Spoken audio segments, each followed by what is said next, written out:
All right, good evening and welcome in.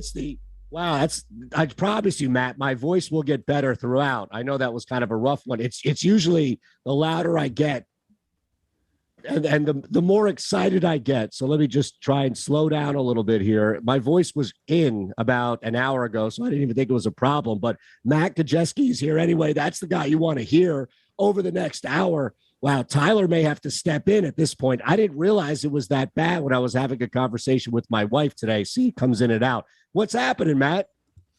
I'm doing pretty well, man. Better than me. Yeah, thanks for bearing with this little voice problem and sticking with everything tonight. Appreciate you being here.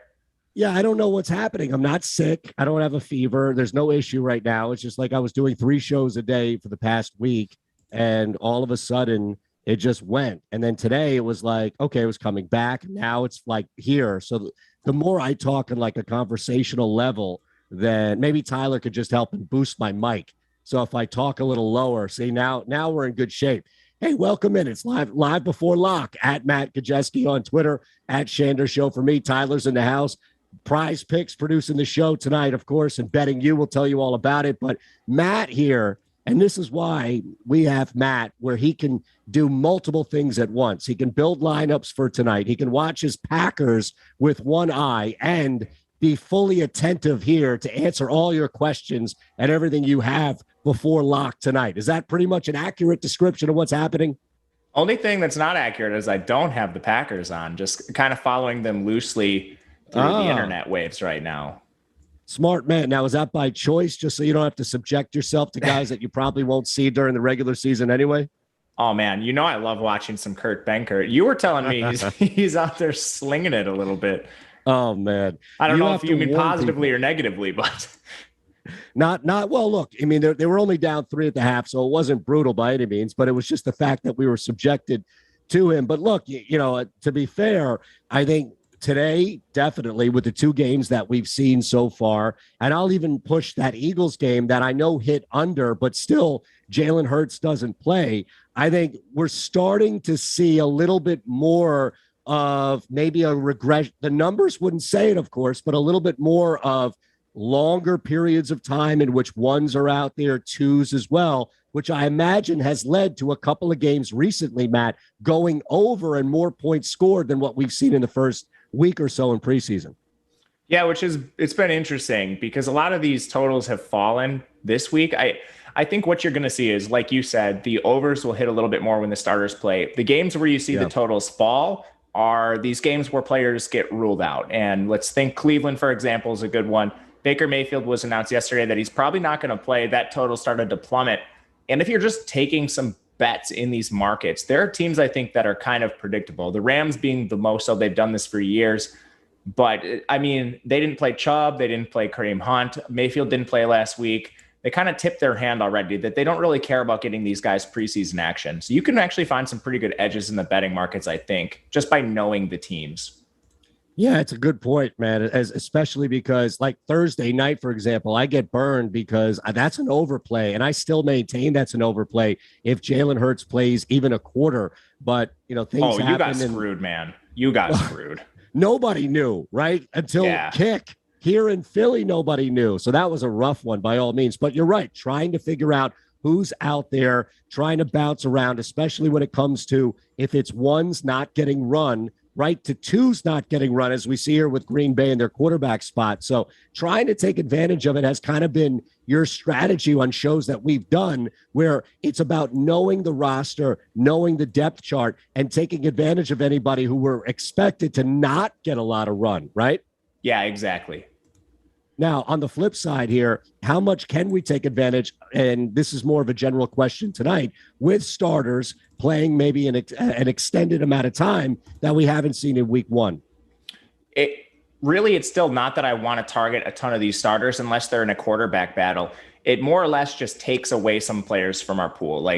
Teams that are going to have their starter out there and have 3 or 4 quarterbacks, we kind of just want to X those teams out. For the most part, there are exceptions.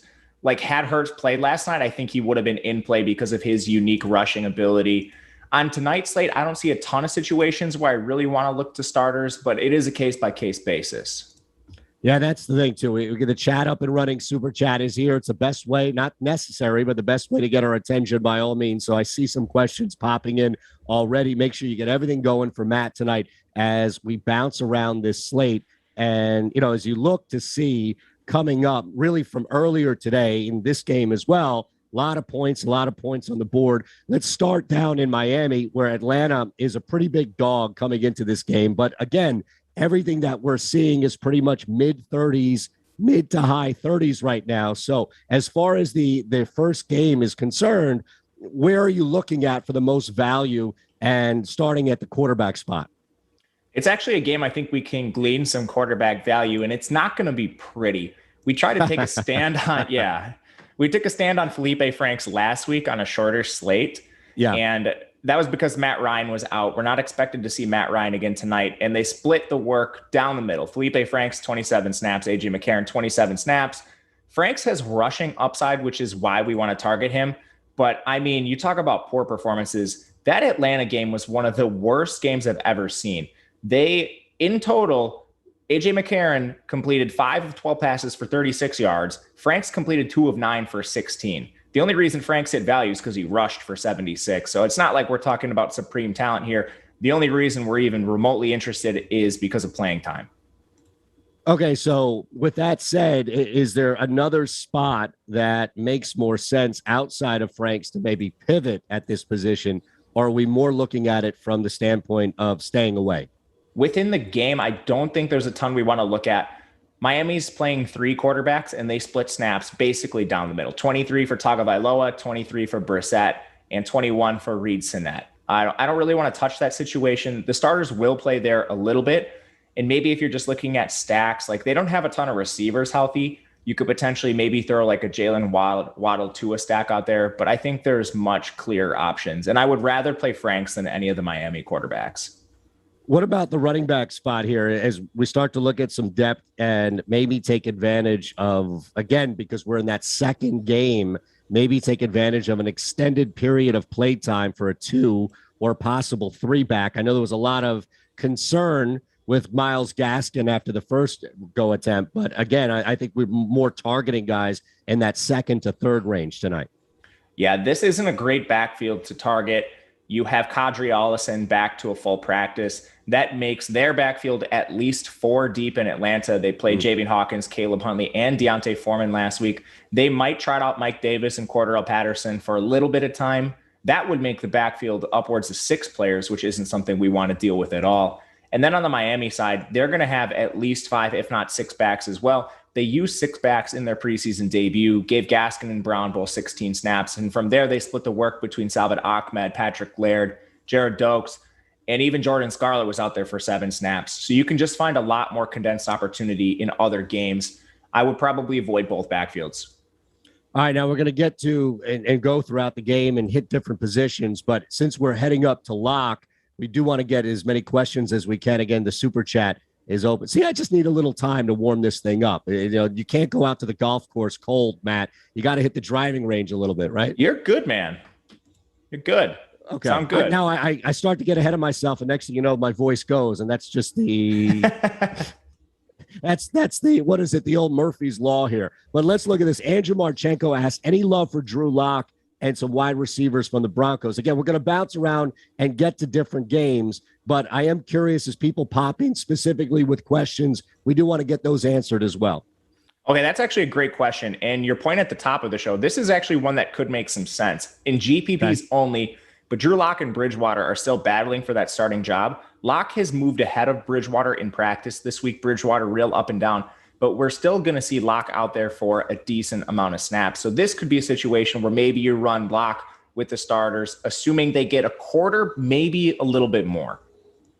Yeah, it's a good point, too. And we'll keep an eye on that theme throughout here. So let's move into the wide out spot in this first game here in Atlanta, Miami. And everybody's talking about Jalen Waddle, clearly, and what didn't happen. So I'm curious, where you're identifying some value. We know Will Fuller's out, Parker injured. So there are guys, a lot of guys with a tag next to their names on Miami side. So I don't know if that necessarily bumps an individual, maybe a healthy individual, up for some playing time. And on the flip side, we know that's a crowded wide receiver core for Atlanta. Yeah, Atlanta's the only player I'm really interested in Atlanta is their rookie Frank Darby, day 3 rookie, played in Arizona State. He had 32 snaps in their first game, so I think you could maybe look to him. But you're absolutely right. Miami is the more attractive situation to target. On top of Parker and Fuller, Lynn Bowden got hurt. Preston Williams came off PUP a few days ago. He's still not going to play. And then Albert Wilson didn't practice in the latter part of the week. Alan Hearns went to IR, and Isaiah Ford wasn't practicing a couple days ago either. That leaves their top 3 receivers as Jalen Waddle, who they will get out there. Think of him as like kind of usage similar to Rondale Moore, where he's a rookie. He's not going to play like 40 snaps, but when he's out there, they're going to have dedicated plays for him, which is valuable. So I'm interested in Waddle. Jakeem Grant isn't going to play a ton. He's the other starter. And then all these injuries have thrust Mac Hollins onto the first team. Like Mac Hollins is a surefire player going to get cut. He's not making the team, but he's running with the first team right now. That's how hurt they are. And he's interesting because he played 9 snaps and he'll run with the better players on offense. So if you want to take a shot on a guy that might play even with the second and third stringers, but also is going to get time with Tua, it's Mac Hollins. Also, Robert Foster's a name I'll throw out there, 29 snaps in their first preseason game. Well, you're bringing back nightmares of Mac Hollins on the I knew you were going to say something about Mac Hollins. Oh, my goodness, man. And it was just like they kept insisting on rolling him out there. We were all like, dude, you know, like you can play other wide receivers and you could go to other wideouts. But in this position, in this situation, I can't argue with you by any means. Are you looking at, again, because it's Pitts, Gajewski, I don't know how much these guys are really going to run. So how much value or really how much appeal is the tight end position for either of these teams tonight, Matt? It's not real interesting. For Atlanta, you have 6 on the roster, but they didn't play Hurst, Pitts, or Lee Smith in week 1. All the rest are blockers. John Rain is their best tight end, and he wasn't initially listed as a tight end on DraftKings. They may have switched it. But again, it's 6 tight ends there. Not really interested. Same in Miami. Hunter Long is on IR, but they still have 6 on the roster. It's not an attractive situation. So knowing that we've got a bunch of other games to look at tonight on this slate, I am curious where you see either of these defenses, not necessarily that you have to rank them for us, but just are these defenses that appeal to you on this bigger slate, or are you moving on from one or both of these? I think you can get some pretty good leverage with Miami. They're not being talked about a lot in the industry. And I mean, their defense isn't great, but they're going to play the entire game against McCarron and Felipe Franks, who had barely got to 50 passing yards in their first game. And we're not expected to see Matt Ryan. Dolphins are a 6-point favorite, so bookmakers are also projecting a pretty heavy win for them. I think they're a pretty good defense to target. It's not bad, man. We'll keep Miami on as far as in the background when we start hitting more defenses for sure. Baltimore. Yeah, I have them in cash right now. Do you really? Yeah. Oh, okay. Well, I'm sorry. I buried the lead. That's huge if you're rolling them with. If that's your cash defense tonight, that says a lot. Well, I mean, so other defenses that are getting talked up a lot they're going against like Tyler Huntley and Kenji Barr. People love the Panthers against Baltimore. And I love them too. That's the 3rd and the 4th string quarterback. But those guys are both dual threats. Like, I don't know how many pass attempts we see out of Huntley and Kenji Barr. Same thing with the Vikings taking on Sam Ehlinger and Jacob Eason. Ehlinger is a dual threat quarterback. He's going to be running the ball a ton. That takes away turnover opportunities for your defenses. Franks does have a little bit of mobility, but McCarron's a statue back there. They're going to have a ton of opportunities just in pass rush situations, turnovers, and Atlanta already showed that they're capable of giving defenses a lot of those opportunities. All right, let's move. Baltimore, one of 2 road favorites tonight in Carolina, and the quarterback position. I'll be a little biased here. My guy from Temple, but I know that the dual threat of PJ Walker exists. I just don't know how much run he's going to get kind of sandwiched in the depth chart. So where do you look at the quarterback position really for both sides on this game? Yeah, on Baltimore, I think it's a great situation to target. Lamar Jackson, if he plays, we don't know that he will. It's only going to be for a series or 2. And then they just signed Kenji Barr earlier this week because Trace McSorley got hurt. He's out for the preseason. That should leave Tyler Huntley to handle a ton of snaps. He might see upwards of 3/4 of this game. There's no reason for them to play Barr. They know exactly what they have. Huntley actually has a chance to ascend the depth chart and maybe beat out McSorley. He was a really efficient passer at Utah. He actually completed over 70% of his passes there, and he has strong dual threat ability, which is why we like him. And that's kind of why I'm down a little bit on Carolina's defense. I think they're mainly going to be facing a lot of dual threat rush attempts from these quarterbacks. So Huntley, he's my number one quarterback on the board just based on potential opportunity. If he gets 3 quarters with this dual threat, he could break the slate. Do we know how much time Walker and Greer are going to get? Mainly because if Greer gets enough, that can mitigate the damage that Walker is going to do, even if he's doing it on the ground. Yeah, absolutely. And in their first game, they split snaps almost evenly, 31-27. But then you had their head coach, Matt Rule, come out and say he's going to play Sam Darnold for 1 to 2 series. So even if they split those reps, the backups, that is Walker and Greer, you're taking out 12 snaps, maybe upwards of 15 snaps if they sustain a drive. That puts Walker and Greer around like 20 to 25 max. And that's not a situation we really want to look at. You could have Huntley on the other side playing like 40. Yeah, and the question from Peter Corey on the chat, will Huntley be chalk? And I know that's always but that's not necessarily a bad thing, right? We see that on shorter slates where you're going to have higher ownership, but you know what? That's okay if you're working other positions for leverage. For sure. And one of my favorite places to get leverage on these slates is differentiating at wide receiver. There's so many of them that play. Everybody's going to take the condensed ownership with quarterback. Running back, I think you can get a little off the board, not too much there. There's a few situations that stand out. But receiver is really where you can get some of this leverage. And I think even in this game, if you want to look to the Baltimore pass catchers, because they're super hurt, like no Marquise Brown, no Sammy Watkins, Rashad Bateman, Miles Boykin, Devin Duvernay, Deion Kane, they're down to 7 receivers, and they didn't play Michael Darius or Seose Mariner at all last week. So you have guys like Tylan Wallace, James Prochet going to be chalk. Those are 2 draft picks for them in subsequent years. Prochet was fantastic at SMU, Wallace fantastic at Oklahoma State. But then on the third string, you had Devin Gray, 21 snaps, Jalen Moore, 32 snaps. If you just fade Tylan Wallace for Jalen Moore and it works in your favor, that's huge leverage and a 1-for-1 swap in an already condensed offense. So that's where I'm looking for leverage. I'm just going to eat Huntley in most of my lineups. And right now he's in my lineup for cash.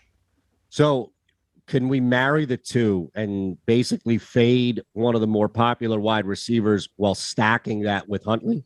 You absolutely could. You could even fade both wide receivers and stack him with Josh Oliver, who's a great tight end play tonight. They don't have Andrews. They don't have Nick Boyle. And they have 4 tight ends on the roster, but they did not show any interest in using them. Josh Oliver played 51 snaps in that first game. Just absolutely monstrous opportunity. And again, they don't throw a ton. But if you're playing 51 snaps at the tight end position, you don't necessarily have to catch a lot of balls. You're going to be like, they don't have to throw a ton for him to catch just a few balls and hit value. So Prochet, you could run both of them in that case, as far as Oliver and Prochet, as far as the stack with Huntley, knowing that you're going to get the chalk quarterback, but the leverage comes with the 2 positions. I feel like I shouldn't give everyone my cash lineup, but right now it does have Josh Oliver and a Baltimore receiver. I won't say which one, but I love Prochet. I tell you what. Why don't we do this? If people really want more of Matt's chalk cash lineup tonight, then hit us up with some more likes. We've got nearly 300 people watching, only 32 likes. If we can get to 500 likes, Matt will release his cash lineup tonight, or at least half of his cash lineup. Is that fair? Yeah, sure. We're close to it. You get 3 Ravens in it. And we didn't even talk about the backfield. Like, I think Tyson Williams is viable in cash too. He's currently not in the lineup, but they don't have Justice Hill. Last week, they didn't play Gus Edwards. They're probably not going to play him again. If they do, it's a couple snaps. J.K. Dobbins only played 8 snaps. I highly doubt either of these guys hits double-digit snaps. And then we take Justice Hill out of the equation. He played 17. Nate McCrary only played 14, and Tyson Williams played 36 with all those guys active. Now you're removing a big piece of the offense. Tyson Williams is somebody that should see a ton of work tonight. He's coming out of BYU. He transferred a couple times in college, but he tore his ACL in his senior season, so he didn't really get any draft day love, but he's a guy that can catch the ball and is pretty good size. And we saw him play well in the first game. So I don't think he beats out a guy like Justice Hill for the roster spot, but he should receive a lot of opportunities. And he carried 10 times for 41 yards in their first game. Let's look at Hubbard, because I know that he's been a guy you've looked at, and I know a lot of people are going to have him tonight. And dare I even say it could be some chalk. But Cannon, is he still an interesting pivot away from maybe a heavier owned Hubbard tonight? I think Hubbard is a great play. You probably won't see McCaffrey. And then both Rodney Smith and Reggie Bonifant got banged up in practice, so they're likely to miss this game. Trenton Cannon is super interesting. They moved him this week to wide receiver in practice, and they're thin on the running back depth chart, so maybe he plays some of both. But that kind of just has me weary, not knowing where he's going to line up. If you're looking to a backup on this team, I think the better leverage is Spencer Brown. And I think even better leverage if you're playing tournaments and you want to fade a heavily owned Chuba Hubbard, because he is going to be owned tonight a lot. If you want to fade Hubbard and play somebody that I think is in a similar position, just go to Tyson Williams on the other side. All right, let's move. Oh, wait. Oh, dude, I forgot. There's a completely crazy stat I saw about the Ravens. The last time they lost a preseason game, Lamar Jackson hadn't taken a snap in college yet. Are you serious? It was on Twitter. I did not fact check this, but. Oh, my goodness. Wait a second. How long ago must that be? It was in 2015. Yeah, 2015. I'm going to see if I can find it and put it in chat. 2015. Now, what were you doing in 2015? I was in college. Well, okay, so you don't want to say. Statute of limitations may not have run out for what you were doing back then. I get it. The Ravens are one of these teams that they run up the score in preseason. So they're fun to target. And I saw some people talking about Ravens onslaught in chat. I'm comfortable with a couple Ravens in the lineup for sure. Tyler was a junior in high school. My goodness. I don't even want to tell you what I'm doing because I was like 35 years old and that just dates me even more. So it's funnier to hear people saying that they were in college or high school. Nobody wants to hear like, oh yeah, I was doing exactly what I was doing 7 years ago. No, that doesn't work. Yeah, I hear you. All right, man. Defense, real quick before we move to Pittsburgh. You mentioned running it up, so clearly Carolina is going to be in jeopardy there. But how about Baltimore taking advantage of anything on the other side? Yeah, so right now the spread's it's Baltimore -4, and people have been talking of Carolina's defense despite the trends that Baltimore has in the preseason and despite their dual threat quarterbacks, which I don't love playing defenses against.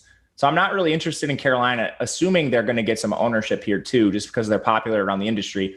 Baltimore, I think, is fine. They're the favorite in this game. They'd actually be the defense I prefer. They're just not going to play as many starters. So I think you could get some potentially better plays, but in GPPs, I think Baltimore is certainly viable. All right, quarterback position now as we move to Pittsburgh, Detroit, and start to look at, again, some backup scenarios. And Haskins has been interesting to me, not necessarily that I love him as a play, but just interesting because you do have somebody who has played a lot of first-team snaps on another team. It didn't go well, but at least that experience. So I'm not sure if you're looking at the Rudolph-Haskins area to maybe take advantage of, or if it's simply something on Detroit. So for Pittsburgh, Tomlin said that Roethlisberger is going to start this game. Again, probably not more than a series. And Dwayne Haskins has been receiving a ton of opportunities. Like Mason Rudolph, 17 snaps. Dwayne Haskins, 48. And Dwayne Haskins has outplayed Rudolph every step of the way except for the Hall of Fame game. So I do think they are going to give Haskins additional snaps to showcase what he has to offer. He doesn't have a ton of dual threat ability. There's now risk of three other quarterbacks playing with Roethlisberger, Rudolph, and Dobbs. So I don't want to load up on Haskins, but maybe a few GPP lineups. I think that is something you could look at. Is there any area that you can attack on Detroit, even if it's somebody that's lower owned against the field? For quarterbacks, I don't think so. Goff is not going to play in this game, at least according to their coaches, which leaves them 3 signal callers. But they also signed Jordan Tiamu, he's a guy that played in the XFL. He played at Ole Miss. Yeah, he was the quarterback for like A.J. Brown and DK Metcalf, that team that went under 500 somehow. But he has dual threat ability, and just him coming in there and stealing some snaps from Boyle, who was banged up but still expected to play, and Blau, who doesn't offer a ton. There's just not enough to really like there. He was a great live bet in the XFL because the books couldn't keep up yet, and he could always move around. And he had that ability to move the ball down the field with his legs, if not his arm. But he played well from what I remember. Backfield now, we're just trying to take advantage of the depth chart. We're trying to take advantage of maybe a less crowded situation, but not really outside of Swift, not a lot of guys at least banged up on the surface to kind of look through and take advantage of. So I wonder if you're staying away more so than not because it's a little bit more difficult to navigate a crowded backfield on both sides. Yeah, that's exactly it. I would rather play players from Baltimore. I'd rather play Hubbard on Carolina, where there's only 3 backs competing for touches. In these backfields, you have upwards of 6. For Pittsburgh, Benny Snell and Kalen Ballage are both back. You may have 7 guys touch the ball there. it's a complete disaster. How certain is everything as far as the wide receiver position in Detroit? I know we have guys that are associated with position and number on a depth chart, but how chaotic is it? And can we take advantage of that maybe tonight at that position, knowing that the Pittsburgh spot, everybody's pretty much locked into where they are 1 through 3, 4. It's really just a matter of playing time tonight. Yeah. Detroit's a disaster at wide receiver, and they've had so many. Sometimes we could capitalize on that, right? Yeah, you're absolutely right. And I think we might be able to here. So like Tyrell Williams and Brashad Perriman missed so much time in camp, and Brashad Perriman in particular missed so much time that he's not running with the second team. Khalif Raymond's ahead of him. Amon-Ra St. Brown is ahead of him. Amon-Ra St. Brown is firmly in the starting lineup, and Khalif Raymond is now the wide receiver 2. Tyrell is still the wide receiver 3. But you might see a little bit of additional Brashad Perriman run tonight, who, I don't know, looking back at his time with, Tampa Bay, he's been productive with first team NFL offenses in regular season games at times. I actually think Tim Boyle is better for Tyrell Williams instead of Jared Goff, who doesn't have any aggression. Tim Boyle will push the ball downfield. So in GPPs, Perriman's interesting, but at the back half of this roster, there is an interesting battle going on between Victor Bolden and Tom Kennedy. I think both of them are worth mentioning, but you'll find more condensed opportunity in other games. All right. So as far as the tight end position, I'm curious if a guy like Fells may be able to take advantage of Hawkinson with a tag ahead of him and a couple of guys that are not going to play below him. And it's just through circumstance that he becomes an interesting play tonight. Yeah, you're absolutely right. Hawkinson being out, Brock Wright being out. They had to sign Rashad Berry off the street. The problem is none of these guys are like elite receiving options. Darren Fells is good, but he's a veteran in the offense. So I don't think he has like a 40 snap upside like a Josh Oliver for Baltimore. Alize Mack is a kid coming out of Notre Dame who is a better blocker than receiver. And then once you get into the depths, it's like Hunter Thedford. So they're just not very dynamic. I think you could roster one based off raw snaps. I think the highest ceiling for snaps is Alize Mack, but I'm not in love with the situation at all. I would rather play Josh Oliver, and I think there's a couple other situations you could find better tight end play. One I'm actually interested is Pittsburgh, where they have 6 tight ends on the roster, but they don't use a ton of them, and Pat Freiermuth has been out there for extended time. So Pat Freiermuth got injured last year with Penn State really early in the year, like 4 games in, shoulder injury, done for the year. He hasn't had a ton of time this offseason to get acclimated to their program, so they put him out there for 32 snaps right away, and Pittsburgh uses the tight end position a ton. He should complement Eric Ebron this regular season, and I think they'll continue to take a look at him. Yeah, and Taryn Force asking about some good tight ends to play. You're just hitting it right now. You just laid it out, especially as far as what you could take advantage of on Pittsburgh. So last thing here is we talked about how dysfunctional and a mess Detroit is. That would scream Pittsburgh defense, right? Yes. Especially with Goff. Take advantage of it. Goff is, the starters aren't going to play in Detroit. At least, let me see if I can find the quote. Okay, so the direct quote was quite a few starters will sit. So to me, that means Goff immediately. I wouldn't be surprised if Swift sat because he just came back to practice on the 19th, 2 days ago. But I'm more interested in their offensive lines. That's the strength of their team.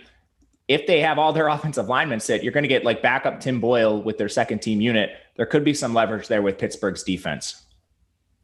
Interesting question on the stream. Brandon Merring asking, what do you think the highest scoring game is tonight? Now, remember, we're coming off 2 straight games because this one here in Green Bay just went over as well. So the 2 games today have gone over, bucking the trend. And I imagine you're going to see a little more of that tonight. So you can look at the totals on the side of the screen here for what we have. But I am curious because that's a great question. And now I have my betting app open, ready to take advantage of Matt Gajewski's answer here. All right, so I think the highest scoring game isn't necessarily one you want to take. I think it is the Colts and the Vikings, and that's just because they have quarterback evaluations going on. The Colts for their starter with Eason and Ellinger, but the Vikings are trying to evaluate their backup with Browning and Kellen Mond, and they played horribly in that first game. So I do think those are 2 teams that are going to be trying to score because they have a lot of evaluations on offense, but Minnesota was just horribly inefficient in their first game. So I'm not sure if that's one you actually want to take. But I do think that's the highest scoring game.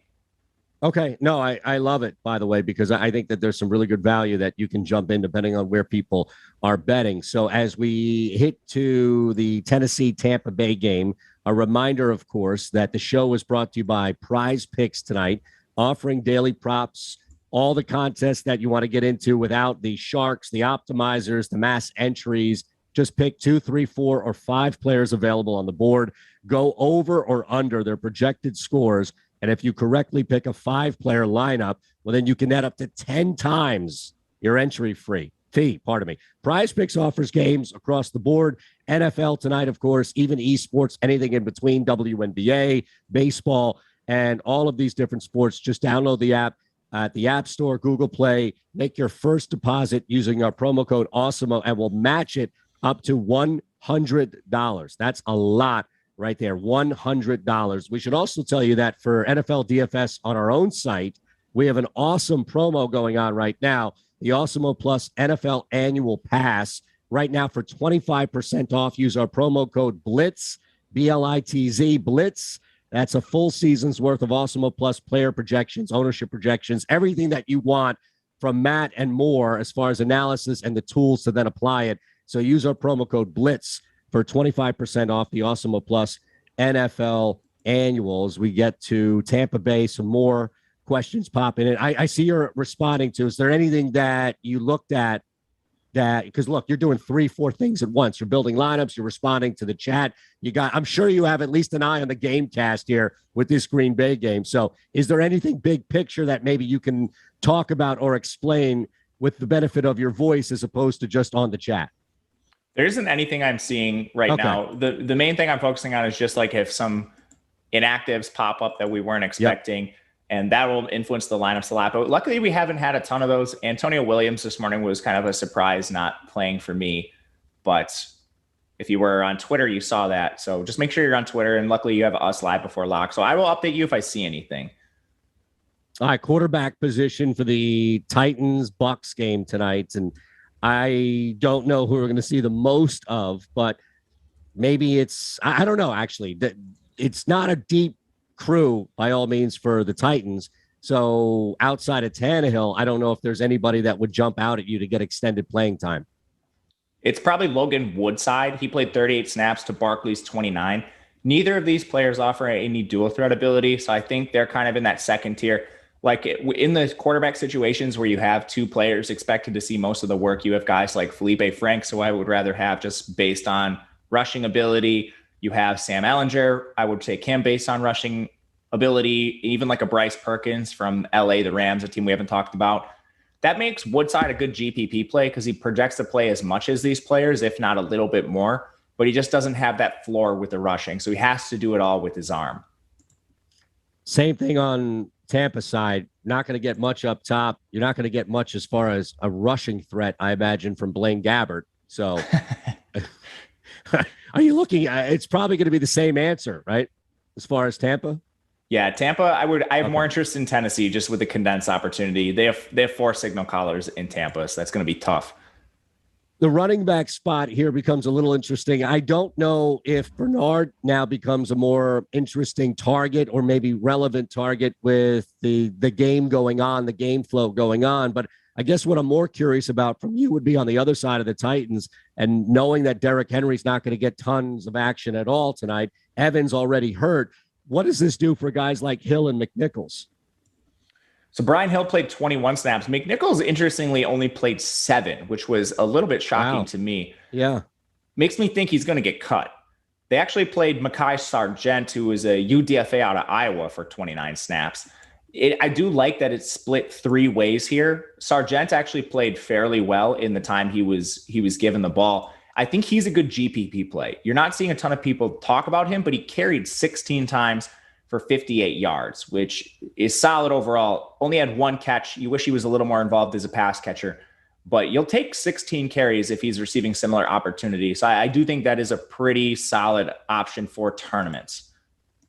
The wide receiver position looks like it could be a mess on both sides, but maybe a beautiful mess if you start to look through and sift through. And I mean, look, we don't know what's going on the top part of Tampa, but we know that some guys on the bottom end are hurt. So I don't know, maybe if a guy in Johnson or Miller, maybe it's Darden who steps up. But maybe as we look deeper into the preseason now, there are more looks for a guy like Scotty Miller or Johnson to a lesser extent, as opposed to trying to sift through maybe Rodgers or Westbrook, or pardon me, Rodgers or Johnson on the other side for Tennessee.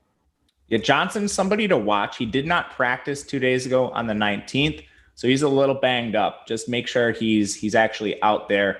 That was 2 days ago where he missed practice.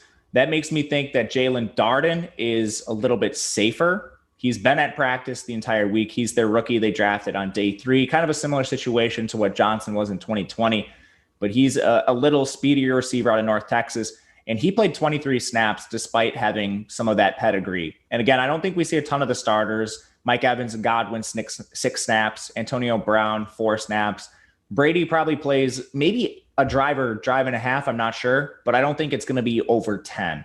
Darden would be my favorite play here, just with Johnson being injured. Watson's out for the preseason. Travis Johnson also missed practice on the 19th. You're really looking at a condensed opportunity share if all these guys miss. And I've been trying to find information on Johnson right now.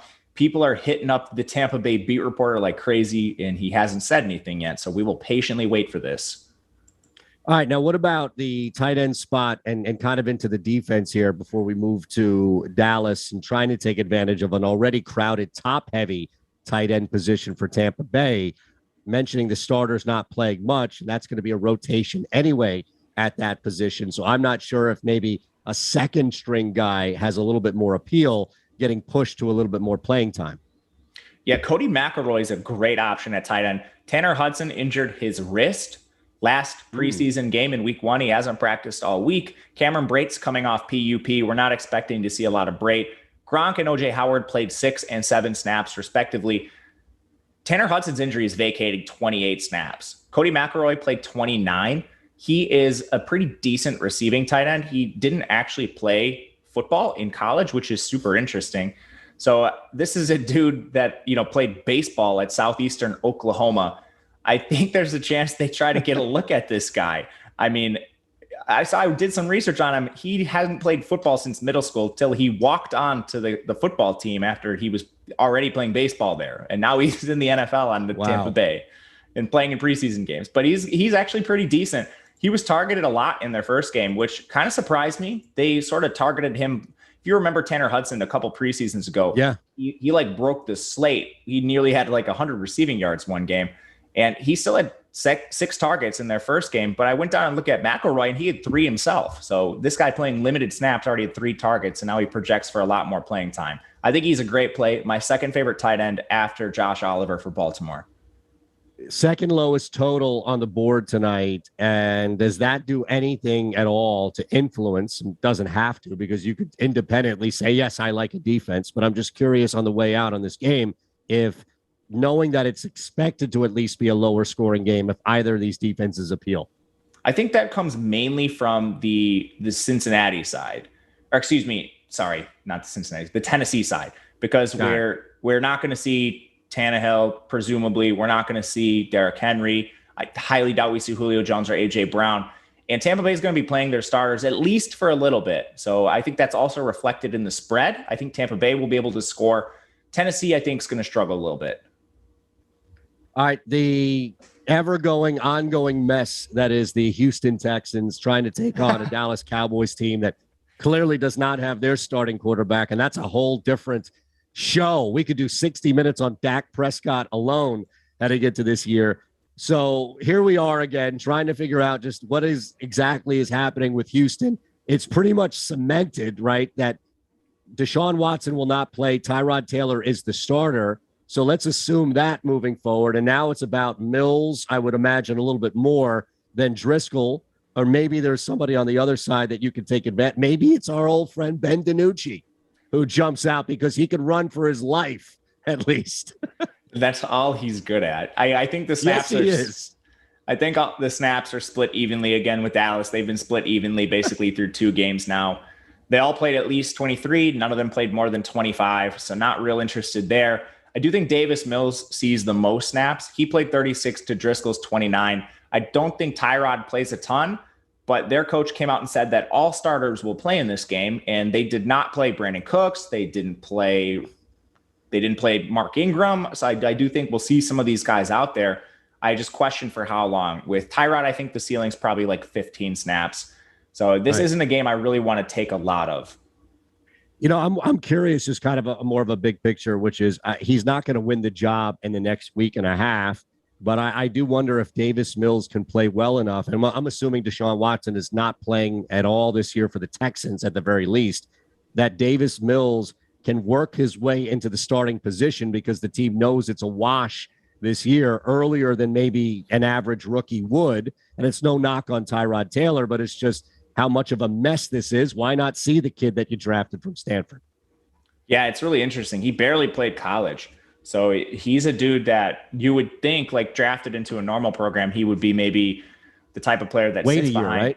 Yeah, but I don't think they really have a choice. Like, we know what Tyrod is, and I think Tyrod is a serviceable starter. But if they're trying to make any moves this year, make any noise, it's not going to be with Tyrod under center.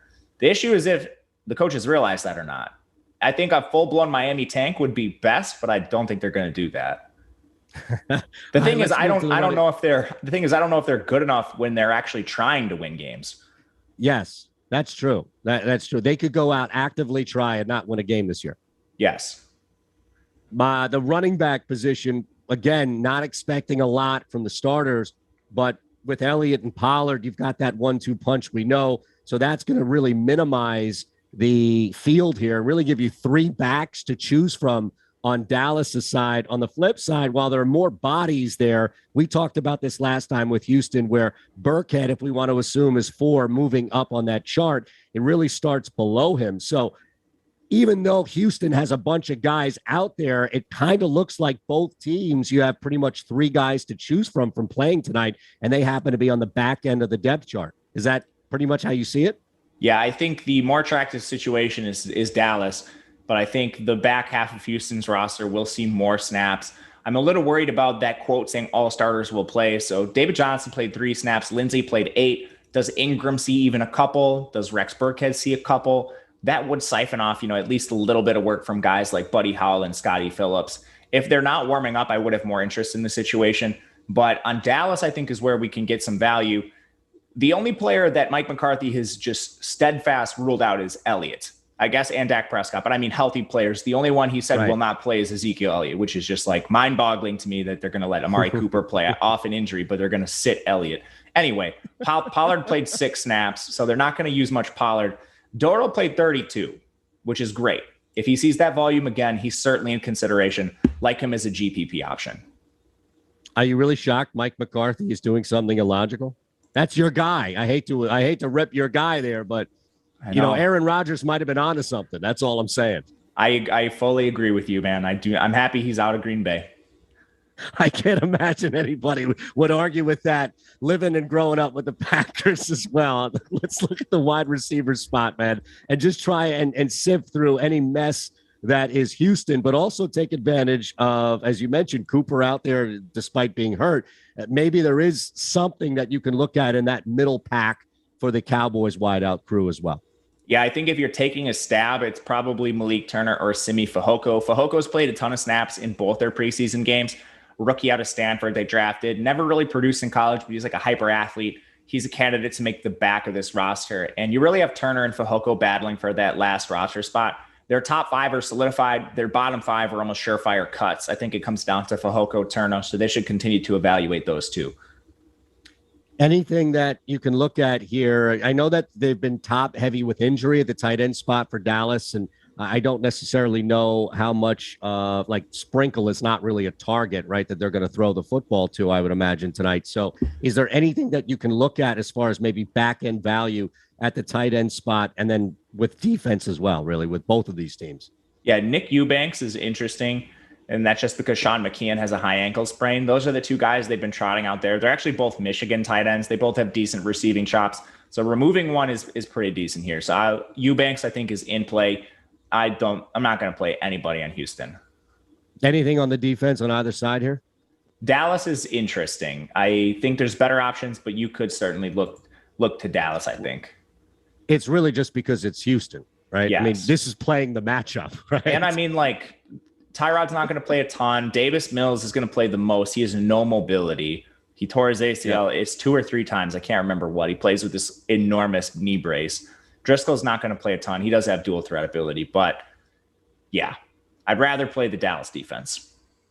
Still time to get those likes up. We said 500, and Matt's going to start releasing names on his cash lineup. We're not even at 100, so this is disappointing that we couldn't. I saw it shoot up the first time I mentioned, so I wanted to say it again. We might even throw it one more time before we get out of here. But remember, all right, he already gave you 3. They happen to all be on one team in Baltimore earlier in the night. There are more that Matt has. Matt does this for a living. So if he's going to let out a couple of names on a cash lineup, I think that's worth a couple of likes. And bam, look at that. We're already in triple digits. So let's keep it moving and keep it running by all means. Sam Ehlinger has been a name you've brought up, Sam, tonight on the show. As far as in comparison of other quarterbacks, the stream loves Sam Ehlinger. We know that Wentz is out. Eason is the starter for now. So how much appeal does he really have as far as Ehlinger's ability to move and throw the football?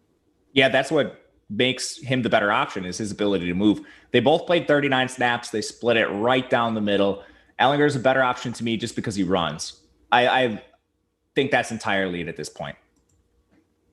Anything on the other side here? Because we know, I don't know, because Mond, I can't expect to play a ton, right? So we start to look a little lower on that depth, or are you just moving away from this position entirely on Minnesota?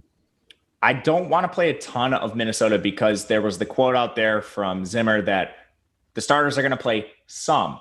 Makes me think they're going to put out Kirk Cousins probably for a drive, I would guess. That's what he's projected for. And then that backup job is a battle between Jake Browning and Kellen Mond. Kellen Mond, they spent a pretty high draft pick on.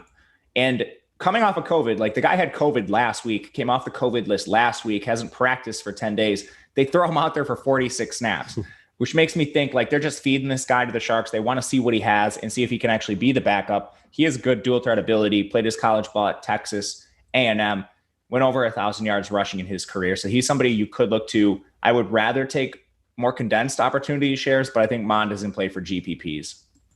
How are you looking at the running back spot really for either team? We know that guys are locked in, solidified. I mean, you can argue that Minnesota has one, if not the best backup coming out with work that we've seen with Madison. So does Abdullah now become more of a target, or is there anybody that has more value to you, more appeal to you at that spot? This backfield is like locked in to me. Cook, Madison, Abdullah all make the team for sure. Abdullah because of special teams ability. Kene Nwangwu's inability to stay on the field doesn't help him because they keep CJ Ham. He's a fullback. Asim Rose played his college ball at Kentucky. He played 48 snaps last week, carried the ball 25 times, and actually hit the 100-yard bonus. There's no reason to believe he doesn't do the same thing tonight, because even if they play Cook and Madison a little bit, it's a couple snaps. And Abdullah is mainly their kick returner, so we shouldn't see a ton of him in the backfield. Rose has an enormous floor. He's it also in my cash lineup. Anything different on Indianapolis? Again, we know everybody's locked in 1 through 3, arguably 4. Yeah, I don't want any part of this 6-way backfield, 4-way backfield if Hines and Taylor sit. But again, most starters are supposed to play. Guys are supposed to play and locked in at least on Indy's side at the wide receiver position. But, I mean, everybody, you could argue, needs some work here, especially after what we saw from last year. So I wonder, knowing that we have a pretty intact idea of what's going on the wide receiver spot with Minnesota, how do you approach this position for either team tonight? The best play on either team is Amir Smith-Marset. I don't think we see a ton of Jefferson, Thielen. Beebe and Westbrook only returned to practice 3 days ago. Amir Smith-Marset was their day 3 rookie out of Iowa. He's more of a special teamer, but he did have to play a ton as just a pure wide receiver. So I would like to look at him. He played 55 snaps in their first game, which was easily the most on this team. So Amir Smith-Marset is the best option. For GPPs on Indianapolis, Desmond Patman played 52 snaps. Michael Strachan played 34 snaps. Those would be the 2 options. But I would rather play the easy snaps in Amir Smith-Marset. But I see Raymond in chats on Strachan too. I think he's a good GPP play. Okay, a lot of bodies for the Colts at the tight end position. On the flip side, Irv is locked in. Conklin looks a little hurt, so that may open something up for Dylan. Are you running tight end on either one of these teams tonight? Not on Indianapolis, but Minnesota has two backup tight ends that split all the work in Brandon Dillon and Zach Davidson. Neither of them played college ball at any major university. Dillon played at Marion, but he had 1,600 yards in his career, caught over 100 balls. Zach Davidson played at Central Missouri, where he had 894 yards in his final season. He also doubles as a punter, so maybe they keep him around as the third tight end for that reason. But they are both pass catchers. They're both going to split snaps tonight. I like Josh Oliver and Cody McElroy more from Tampa Bay, but these guys are in the second tier. Defense, maybe Indianapolis. I don't know if there's a better option across the slate that we talked about. Yeah, I think they're okay. The main thing for Indianapolis, I think getting to play against Browning is good, but Mon's dual threat ability makes him a little less attractive, even though he didn't play a lot. But yeah, Indianapolis, I think, is a better play. Let's look at the Rams Vegas game here. We know the top two guys, it's going to be a little difficult to kind of nap both Stafford, Walford out. So that may open things up for Perkins or Duck. On the flip side, guys are locked in. So I imagine Peterman is going to get a lot of role here. Peterman played 80 snaps in week 1. And like people are just in my mentions last week about like, why does Nathan Peterman project so well? Why does Nathan Peterman project so well? I was like, dude, he's the only guy that's going to play. And I mean, he didn't play great, but he literally played 80 snaps for LA. You love that Stafford and Wolford are out. Not that you love it, but you do like that it's going to be Devlin Hodges and Bryce Perkins. Bryce Perkins, that elite dual threat ability, nearly 1,700 yards rushing in his last 2 years at Virginia. I think he's a great GPP play. Where are you finding value at the running back position here for the Raiders Rams? Trey Ragas for the Las Vegas Raiders played 40 snaps. He's fantastic. Big 230-pound back. No issues with him getting vultured at the goal line. Saw a lot of work, and we're not going to see Jacobs, Drake, presumably, and if we do, only a little bit of run. On the other side, I think there's mild interest in some of the backs. Xavier Jones played the most, and it looks like they're trying to get a lot of run out of him. So he would be a GPP option as well. The only guy on the Rams that really jumps out that's not hurt / locked into a spot would be Koski, right? As far as an option. He's a great play. Yeah, they're only going to play 4 receivers tonight. I'm sorry, Matt. So they don't play their starters. That means we probably don't see Woods, Kupp, Jackson. They also didn't play Van Jefferson. Scott Ronick and Tristan Jackson are both hurt. That leaves 4 receivers. Tutu Atwell played 26 snaps. He's a rookie, going to get used kind of like Rondale Moore. I keep using that example, but a rookie with a plan is how we'll describe it. When he's out there, maybe it's not a ton, but he will be targeted. From there, Jeremiah Hadel, Landon Akers, and JJ Koski are all going to see a ton of snaps tonight. Koski already played 48 in their debut. He's a very strong play. Tight end spot, and we talked a little bit about this in the capacity of the Raiders do throw to that position because they have an all-world guy in Waller, but I don't necessarily know how that transfers over, especially to tonight, where we know that the top 2 guys, at least on both teams, are severely cemented into a heavy role. So that may open up other guys, but that doesn't mean that they're going to get that similar look on the field. Yeah, not interested in the Raiders situation. They did play Bowers a ton, but he only ran like 13 routes. So when he was out there, he wasn't involved whatsoever. So not interested there. If you want to look to the Ram side, they didn't use a lot of players. Jacob Harris played 23 snaps to Bryson Hopkins 33. Jacob Harris, he was a receiver at UCF, and he was targeted a ton, 6 targets in the debut. He's listed at receiver on DraftKings, so I think you can use him there. And then Hopkins is a great tight end play, 33 snaps. He's a dude that caught a ton of balls at Purdue in his final season. So I'm interested in Hopkins. And all right, let's move on. Last game on the slate here, Denver at Seattle. A lot of people were asking earlier when we first began Drew Lock. It was a conversation that we had. We actually went to the chat there. So now we get to bring this back full circle, if you will, from where we began and look at the quarterback position for both sides with kind of Lock in the backdrop. I don't think this is a great situation to target. You like that Drew Lock will see some time out there with starters. I think that's nice, but you're still going to see 3 quarterbacks with Brett Rippon coming in at the end. For Seattle, at the best case scenario, you see 2. I think that's unlikely because Geno Smith cleared protocol and Russell Wilson may play a little bit. So you see upwards of 4.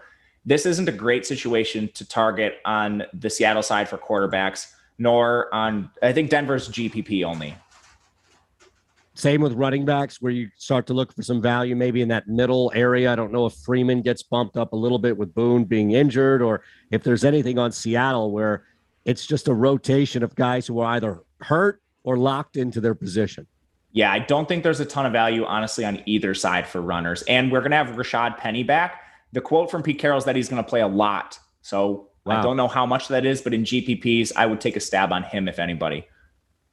Is there a pivot? Okay, you know what? That's a good point. Let's leave that and move to the wide receiver spot and just try to figure out where maybe it's the rookie that gets a little more run tonight, Eskridge, regardless of who the quarterback is. Are you looking at anybody on either side kind of in that middle range of the depth chart that we can get some value from? I don't think we see much Metcalf. We're not going to see Lockett at all. He's been hurt. Penny Hart's hurt. Dwayne Eskridge hasn't been practicing fully. So if he's out there, I think he'll be limited to a couple snaps. I like Cade Johnson, who played 25 snaps in their first game. And these are a little skewed just because Seattle was so bad in that first game. They didn't get a ton of snaps off. If they were more efficient, maybe you see Cade Johnson upwards of like 30 snaps. But he played his college ball at South Dakota. I think he's really interesting. Is there anybody else at the tight end spot as we kind of wind down here where you can find some value? Again, expecting the ones to play just a little bit, and that may take away from a couple of series or some minutes from guys below. Yeah, all the ones are hurt on Seattle, so you're going to get Cam Sutton and Dom Wood-Anderson playing most of the snaps tonight. Again, those aren't attractive names, but they're going to see a lot of playing time. They're also in that tier 2 with like the Minnesota tight ends. I am not interested in the tight ends on Denver. Any defense on either of these teams bump up as like a top 2 or 3 defense for you on the slate? No, they don't. Okay. Now that yes that you were answering, was that to any anime sauce dragon asking if Rose Jr. is a must play at running back? Yeah. Okay. Just wanted to make sure that we got all the questions answered. If there was anything else that people see, Koski or Darden for cash. Now we didn't get to 500, so you're not going to release any more cash names, but you can at least answer that one. I prefer Koski. I think Darden's a great play too, man. Like there's a lot of receivers I like, but you just can't play them all. All right. Now here's the most important question. I am riding a 5-leg parlay. 4 baseball have already hit. All I need is 1, and that's over 37, Houston, Dallas. Is that going to hit, or should I just go to bed tonight and not watch anything? I think you got a pretty good chance of hitting that. There's a lot of good players that'll be in that game. That's all I need, man. I need Houston to just take advantage of people being like, man, that's fine. All right. Anything I'm sorry? They rang up some good points on my Packers last week. That's all I need, man. Backups, third stringers doing it all. Awesome stuff, man. Thanks for putting up with my voice. Thanks for listening, everybody out there. Make sure you're following Matt Gajewski on Twitter at Matt_Gajewski at Shander Show for me. Thanks, Tyler, in the chat. Make sure you thank Tyler as well for producing the show. Have a great night. We appreciate you riding with us, and good luck to everybody.